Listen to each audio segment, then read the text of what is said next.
Welcome to this edition of Excavating the Bible, What Archaeology Can Teach Us. This program is dedicated to exploring the contributions of archaeology in the Middle East to our understanding of and appreciation for the Bible. I'm Doug Clark. I direct the Center for Near Eastern Archaeology at La Sierra University, along with my co-host, Dr. Larry Garrity, also with the center and with La Sierra for many years, and Kent Bramlett, professor of archaeology and the history of antiquity at La Sierra. And we have been working diligently as we have made our way, I think, richly. Certainly enjoyed the conversations as we've gone through the Bible book by book. And we are now coming to the end of 2 Kings. That's 8 episodes on these 2 books, if you combine them, which I think probably isn't enough. It isn't. Because there's so much richness in these. Even so, we've done more on these 2 books than we have most others, haven't we? Correct. Yeah. Well, we kind of got locked into the number 6 for a few of them, We like did. Genesis and Exodus and a couple of others. But this, Judges. Well, yes, that's right. That's right. One of my favorite books, although not for late night reading, but nevertheless, there's a lot there. But we've had so much richness here. And why the richness? Why is this such an exciting part of the Bible to be doing archaeology and Bible reading? Well, it's a walk through 400 years of kingship of Judah and a little bit less of Israel. So we have major components of Israelite and Judahite history that we can excavate and connect with kings, with the major players in the history of ancient Israel. And there's so much specific information, isn't there? Obviously, the writer, the author, has access to chronicles and to documents that allow him or her to be very specific about names and places and objects and so forth. What should we expect? What stories should we expect in this section of 2 Kings? We're right at the end. Well, we pick up, don't we, after Hezekiah, so that would be Manasseh, long reigning king. Might give Elizabeth run for the money, but we don't hear much about him in the Bible. Certainly nothing positive, and we would never guess it was so many years. So Manasseh, then we come to Josiah, good King Josiah, the rediscovery of the law in the temple. With Hilkiah the priest, and in fact we have an inscription. We will not be able to show it this evening, or for this particular episode, but we do have, is it a signet ring that has his name in it, Hilkiah? No, it's somebody the son of Hilkiah the priest. And we have some bulla as well, stamps with Right. various names that come from this time period. And the death of Josiah is hugely important as the last really good king and the inexplicable death. Especially if in the Deuteronomistic history, you know, we talk about Joshua, Judges, Samuel, and Kings as this history based on the theology of Deuteronomy. And Deuteronomy suggests that obedience leads to success and long life and prosperity. But Josiah dies young and violently. Yeah. He's said to be the best king, even perhaps better than Hezekiah, who was the best king to that point. Well, for both of them, it's so interesting. Before them, no king was better. After them, no king was better. Same thing said about Josiah. So it's a way of really exaggerating, of putting out there the best kind of theological assessment that these biblical writers can give to these 2 kings. The story shows us how valuable it is to clean house, doesn't it? When Josiah said, let's clean up the temple, we've allowed it to accumulate a lot of extra stuff. And while they were cleaning it out, they discovered what's thought to be maybe the book of Deuteronomy. And so that inspired them to reread it and to follow its counsel. And as you say, the historian says, good on him. He did a good job. And then the end. The end, the Babylonians come. Of Judah. So we've already seen the end of Israel in 722, end of Syria in 732, end of Israel in 722, and now we're headed down to the end of Judah in 586, 87, depending on how people do the chronology there.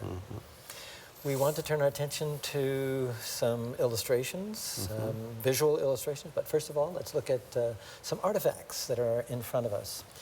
Kent, what do we have? Looks like mostly, what, religious? Mostly religious. Yeah. We had Hezekiah's reforms, but Josiah perhaps goes even further in his religious reforms. So we hear a lot about rite worship practices, and I think this ties in with that. Incense burning, of course, was common in all sanctuaries, not just the temple, but ancient religious sites down through the Romans. And what did that mean? Why did they burn incense in their services, would you say? Well, one interpretation is it represents the prayers rising continually before the deity.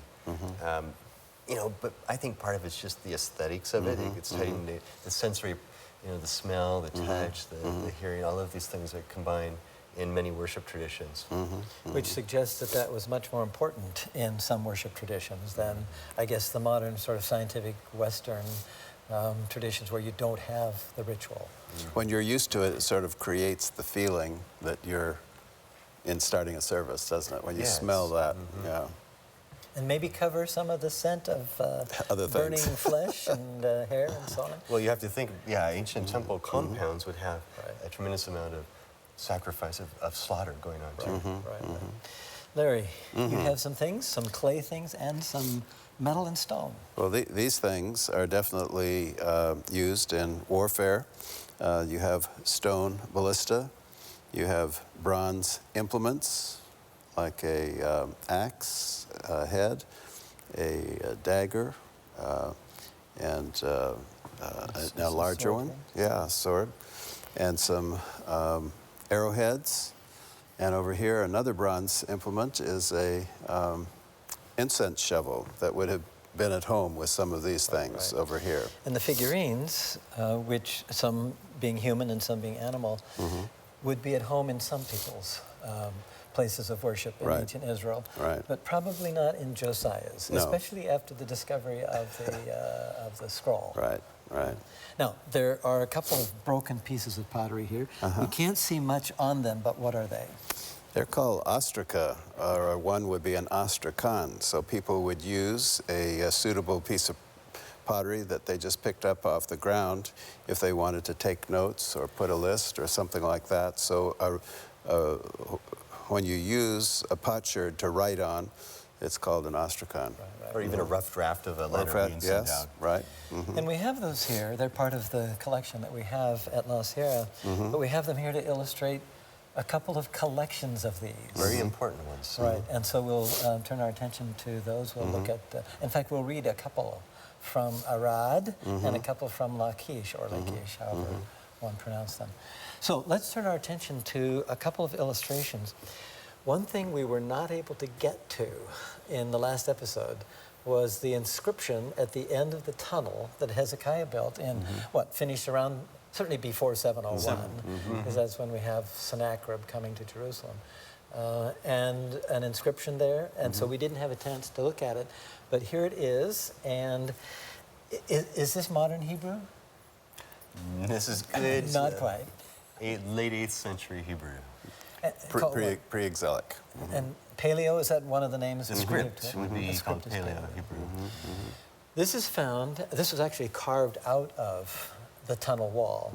Illicitly, I suspect, or was it done by the Antiquities Authority? It was found accidentally by somebody who was going through the tunnel, and he carved it out, and then the Antiquities Authorities carted it off to Istanbul, where because this was Ottoman. This was was Ottoman period, Empire, right? so Yeah, and in the process, of course, broke it into pieces, as we can see there to the left-hand side of it.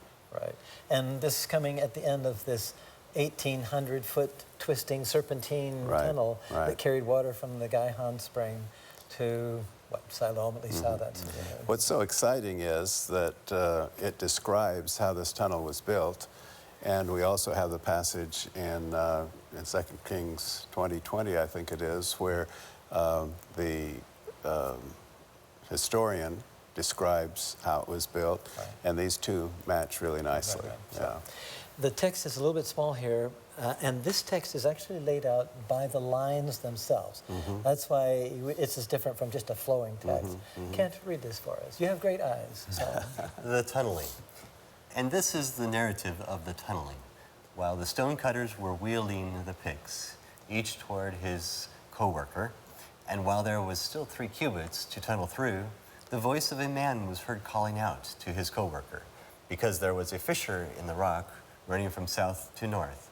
And on the final day of the tunneling, each of the stonecutters was striking the stone forcefully so as to meet his co-worker, pick after pick. And then the water began to flow from the source to the pool, a distance of 1,200 cubits. And 100 cubits was the height of the rock above the head of the stonecutters. Captures a moment of success. Right. And they started from both ends, right? They did. And It's so, like karstic limestone bedrock, which means there's dissolution holes and fissures and cracks. So probably some seepage they were trying to trace through. I've wondered if, because it really does twist a lot when it gets to the point, the meeting point, if they didn't hear this through the rock, and actually maybe the sound, rock carries sound in different sorts of ways. So maybe they kind of headed off in one direction. In any case, it was a very exciting day when they I'm sure. when they met, Yeah. pick after pick, Right. and they finally made it. This is not easy work, No, so it took some time to do especially with the tools available to them. Right, Yeah. and think of the dusty air Right, inside, no right. ventilation systems. Yeah, yeah. Or light, much light. it. So for this particular episode, we come to the very last section of the outline of 2 Kings, the final kings of Judah. So we're looking at these chapters. Our standard map, which actually by now should not have Israel on it. That's gone, 722. We do have Judah still there, but it's not going to be for long as far as the book is concerned. The book will bring us to the end of it. I thought I would put this map on here as well, though, because we are talking Babylonian kingdom. Can't tell us a little bit about this map? Well, the Assyrians always had problems with some of their southern neighbors, the Babylonians. And for a while, during the late Assyrian period, the Assyrians had dominated their neighbors to the south, as well as pushed all the way to the Mediterranean Sea. But Babylon reasserted itself and began pushing up against the southern edges of Assyria. And for a while, the kings held them back. But then beginning in in the 7th century, the late 7th century, the 612, say, is when I think the Assyrians sacked the capital Nineveh. Right. And then they began to push west as the Assyrians sort of retreated into their western empire. So the capital shifted first to Haran. That fell, then went to Carchemish for the last stand. And eventually the Babylonians were sole rulers of Mesopotamia from the Persian Gulf. That broad sweep clear up through modern Turkey and down all the way into Egypt. And we'll see this later with the Persians, too. Not quite the same way, but this same replacement of the empire. Sometimes we call this the Fertile Crescent, don't we? Because it's the rough shape of a crescent, and it's the following the water sources where it's more fertile. Where you can grow crops either by irrigation or by rainfall. In fact, if you look at the lower portion of the slide, the yellow marking out the empire is right around the Nile River. Right. So following the rivers, following the water, not following the money, but following right. the water is important. Well, we have some cities that show up in this account. We're going to focus on Megiddo for several reasons. I mean, a number of important things happen there. So let's turn our attention to that site, located, as you can see, pretty much in the middle between the Jordan River and the Mediterranean Sea. So here is a slide of Megiddo. We've seen this before, but let's think about it in terms of this part of the Book of Kings. You know, it's one of the most important sites and one of the most heavily excavated sites in Palestine. It's the site of Har Megiddo, which becomes Armageddon in the Greek of Revelation.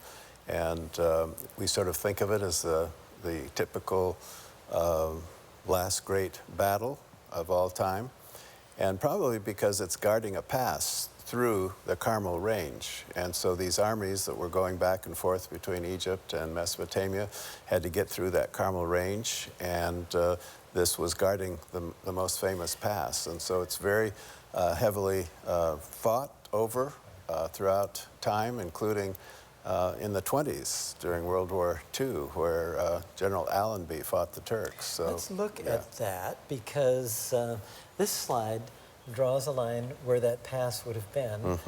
Actually, there's quite a bit of history There this is. past. There is. We're going Right. to go back to Tutmosis. Right. And the Egyptian battles against the Canaanites. This is when Egypt really put boots on the ground in Canaan, and the Canaanites were thereafter subject to them. There are 3 passes through there, and Tutmosis asked his advisors, shall I take the northern one, the southern one, or the middle one? They said, well, you can't take the middle one. The Megiddo Pass is too narrow. You'd be vulnerable at this squeeze point. So Tutmosis said, well, that's the one I'm going to take, because obviously the Canaanites won't expect me to have said the same thing about it. So he came through a different pass and indeed surprised them and routed them. Lord Allenby, as Larry mentioned in World War II, was familiar World War I, right? World War I, thank you. Was familiar with that history. We now know from his son, he's confirmed this. And he followed the same plan and surprised the Turks, who were, the British were fighting up here. It's a strategy that's been recycled and reused. Right. And it's all centered around Megiddo. Now, the person we're concerned about here is Necho.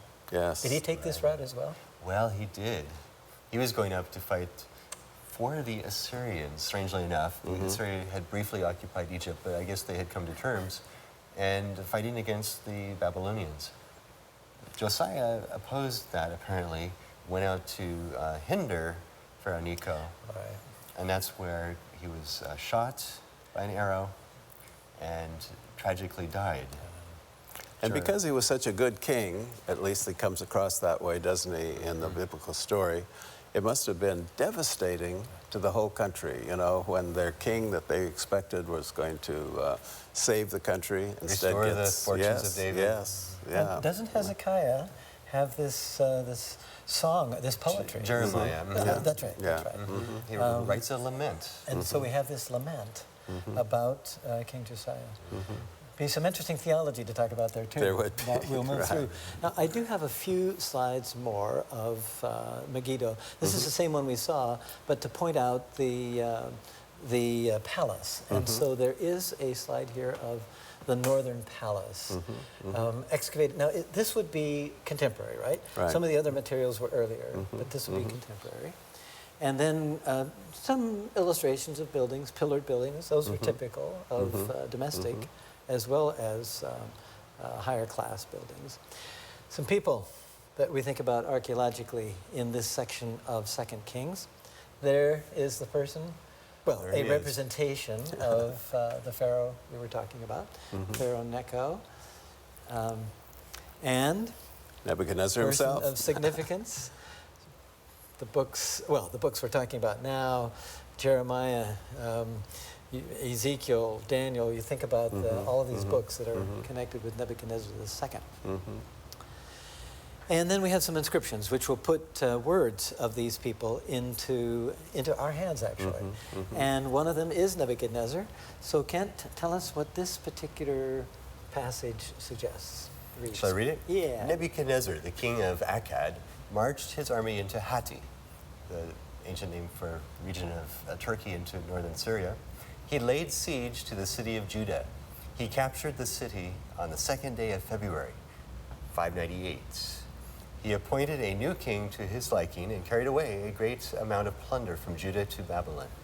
So this is in his text, in his annals. And 598 was one destruction, but then that doesn't really work. And something happens in the 598. There's a transfer under Necho of kingship in Jerusalem, in Judah. And then we move on and we have the next encounter in 587. Isn't this possibly when Ezekiel was taken? Ezekiel was probably taken in this captivity, as was Jeconiah or Jehoiakim. And in fact, I think he's the one that the theologians in the Old Testament, we were talking about that, kind of pinned their hopes for a future on. But he's in captivity. But we'll see some hope for him at the end of the book. A couple of places where we find letters, or ostraca. One of them is Arad. Tell us about this site. This was a military outpost, wasn't it, for Judah, and it's been restored a bit there. You can see in the photograph. And it is finally destroyed at this time. It is. A lot of the city of Arad is much earlier, and it's around here. But the citadel is... In fact, there had been a temple which Hezekiah decommissioned Yes. When he centralized worship Which in we Jerusalem. might see right there. Right. And the standard sort of spacing, and not the kind of equivalencies that we might see in the, like in the Solomon's temple or whatever, but certainly you have all the idea elements. that come, The courtyard, a holy place and a most holy place. This, while the temple in Jerusalem was in operation. Right. So Which was against the rules, of course, so Which that's was really against the strange rules. that it's there. there is the Holy of Holies.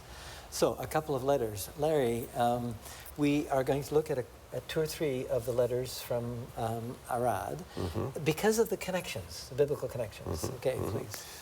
So this is addressed to Eliashib, my commanding officer at Arad, from, and then the name is missing, in Jerusalem. May Yahweh take good care of you. Issue Shemaryahu 1 lethek, ration of flour.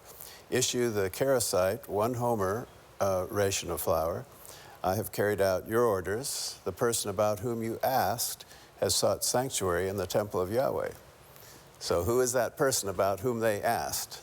I mean, this is such an interesting sideline in script. Well, sideline to the biblical Right, text, right. but illustrative. Something was happening here, and it was connected with this temple, and it was a legitimate temple. Right. At least it was a Yahweh. And instead of using a shorter way of saying it, like the name of the person, Right. they have that circumlocution, the one about whom you asked. Right. I don't know if this was to foil, you know, any attempt at figuring out who it was, unless you Right. really knew. Yeah, maybe. I mean, these things were messages. Right, So you've got right. this. Kent, read this one for us. To the commanding officer at Arad, coming from the commanding officer at Jerusalem. Dispatch 50 soldiers from Arad and from Kinah. You are to carry out these orders of the king of Judah under penalty of death. This is my last warning. Get those soldiers to Elisha before Edom attacks. Urgency. Yeah, yeah. We didn't have email. We've got this pottery, this ceramic means of communication. As blunt as some emails. As blunt, and we will see that. If you're a good soldier, you know what you have to That's do, right. don't you? And we'll see that in the Lachish letters too. So now from right at the end, I mean, we are talking about maybe the year of the end of Judah, or at least very close to it, from Lachish, and we have a site that we visited before, the gates and the palace and so on. But I want us to turn our attention to the letters. Now, these were found at this gateway. They were. And it's the stratum 2, which is the Babylonian destruction layer, in the gatehouse. I mean, they're probably contemporary with a few days of the end. Yeah, it was right up at the end. And I think we can see that by the text. I have a couple of slides for each of these, but Larry, tell us what this one says. So, addressed to the commanding officer at Jerusalem, and it comes from Hosheyahu, the commanding officer in Lachish, your servant. May Yahweh soon send my Lord news of peace. That would be interesting in this time of war. I've just always been struck by that. Yeah, Sorry. yeah. I have received your letter, but I cannot understand my commander's instruction. If you did not understand my orders, have a scribe read them to you. As Yahweh lives, I do not need a scribe to read your orders for me. If one has come, I did not send for him. I always take immediate action on those orders sent directly to me. I would never disobey a direct order. I have received the following intelligence report. Coniah, son of Elnathan, an army commander, has arrived on his way to Egypt and has requisitioned men and supplies from Hodavyahu, son of Ahijah. With regard to the letter of Tobiah, a royal official, which was sent to Shallum, the son of Jaddua, by the prophet, saying, beware, I have already forwarded the prophecy to you. Prophecy, a message, and it's being communicated. I mean, that's what prophets do. Yeah. And that's what people who hear the prophets and write the prophets' messages down do. And I think most people say that this prophet is probably Jeremiah. Could be. Yeah. Could be. Seems Now- he's a bit indignant that his superior thinks he can't read. Right, right. He wants to correct that one. And we capture that. Right. We wouldn't have this Right, otherwise. right. But I think the most poignant is this next one. Kent has the opportunity to read it. And that's number 4, which is pictured in these slides. And the reading of the text, Kent. And we have to remember this is the draft on the pottery, and Right. the real letter would have been sent. So that's why we're left with Right. the draft in the gatehouse. To the commanding officer at Jerusalem, From Commanding Officer at Lachish, your obedient servant. May Yahweh bless you with a good day. I have posted your orders in writing, following your orders to make a reconnaissance of Beth Harafid. I discovered that it had been abandoned. Samaiah has taken Samachia into custody so that he can be transferred to Jerusalem for court-martial. I could not get him through the lines to Jerusalem today, but I will try again tomorrow morning. This letter certifies to the commanding officer in Jerusalem that I remain on duty to carry out your orders. Judah's signal fire at Lachish still burns, even after the only other remaining signal fire at Azekah has gone out. Getting closer, aren't they? Fire has gone out at Azekah. That must have been disturbing. And these fires are signal fires, set on high places in these cities, of course, already on hills. At nighttime, and signal. you could see the signals, one from the So other. when one goes out, that means it's been taken. Poignant. It is poignant. Really poignant. And within a day or two, we believe was gone. Lachish wins as well. Right. Texts, there are several evidently, dealing with rations given to particular officials, especially, including probably Jehoiakim or Jeconiah in Babylonian captivity.